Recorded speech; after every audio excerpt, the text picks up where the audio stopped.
les enfants? Je n'ai rien. Mais vous dites, moi aussi, je cherche le bonheur des enfants, de mes enfants, tout le monde. Mais sachez que nos pensées ne sont pas les pensées de Dieu.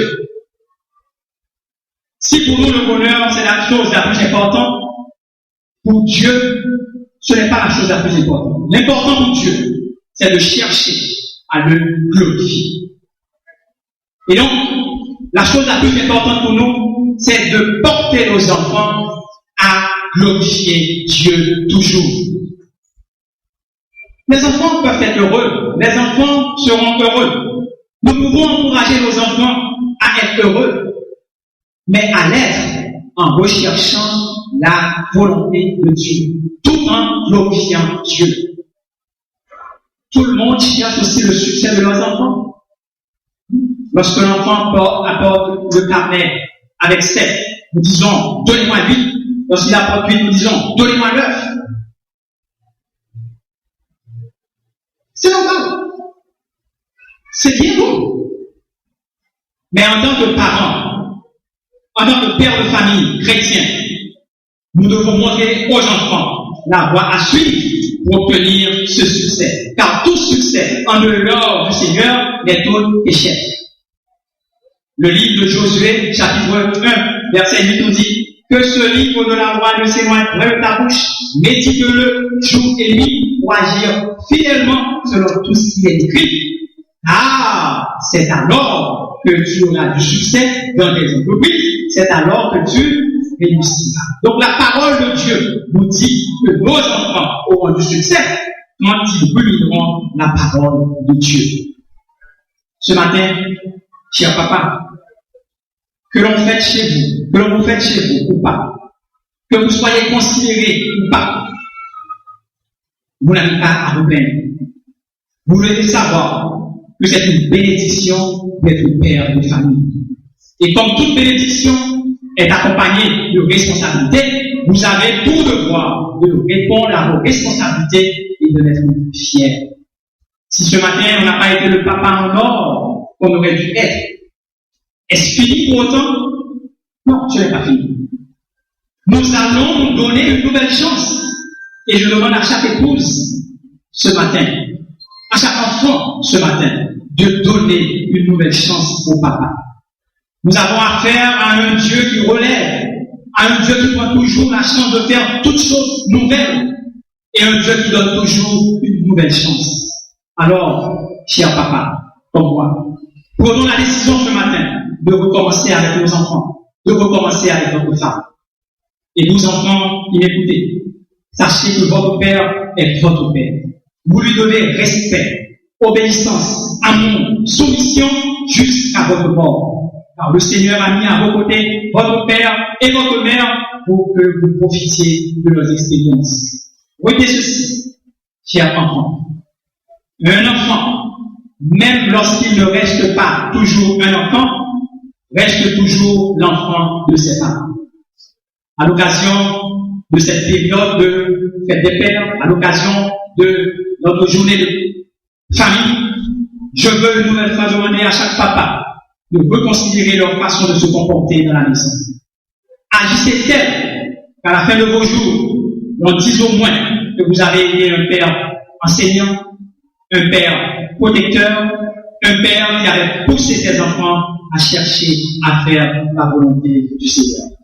Mais pour chaque papa ce matin, c'est que vous soyez les pères dont vos enfants sont fiers et dont votre épouse heureuse.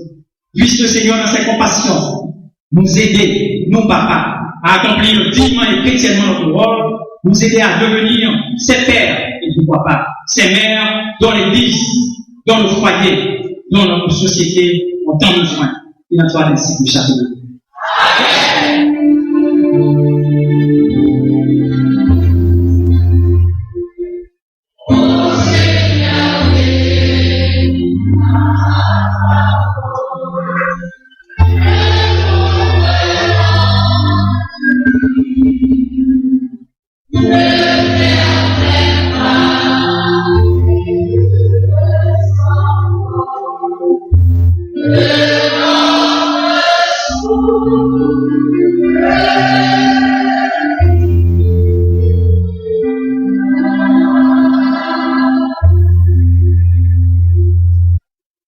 par le Saint-Esprit, nous avions le bon dépôt de la parole entendue ce matin, et en particulier que nous soyons des papas enseignants, des papas protecteurs, mais aussi des papas qui poussent leurs enfants à accomplir la volonté du Seigneur.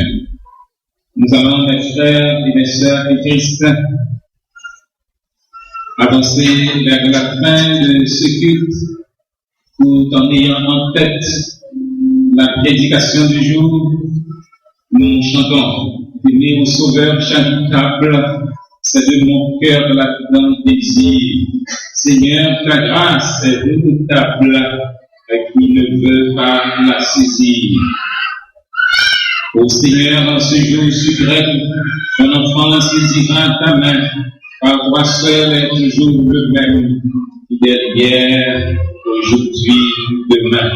Alors que les membres de Sarah Hippolyte s'avancent pour recueillir cette deuxième offrande, offrande qui nous donnera les moyens nécessaires pour le transport collectif de l'Église.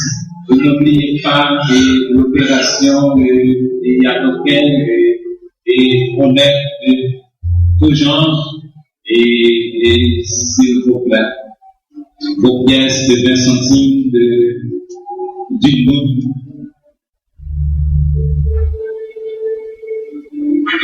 Merci. Et aussi vos 10 gouttes chirées, vos 20 gouttes chirées. Depuis c'est ça qui pas bon, ou bien on va pas enseigner ensemble avec les côtés, non bien moyen pour que nous capable et utiliser ces problèmes que ce moyen nécessaire. 95 chant d'espérance, édition française correspondant au 75 sur les ailes de la foi et cantique populaire de numéro 212.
Merci. Assez pour un instant, s'il vous plaît.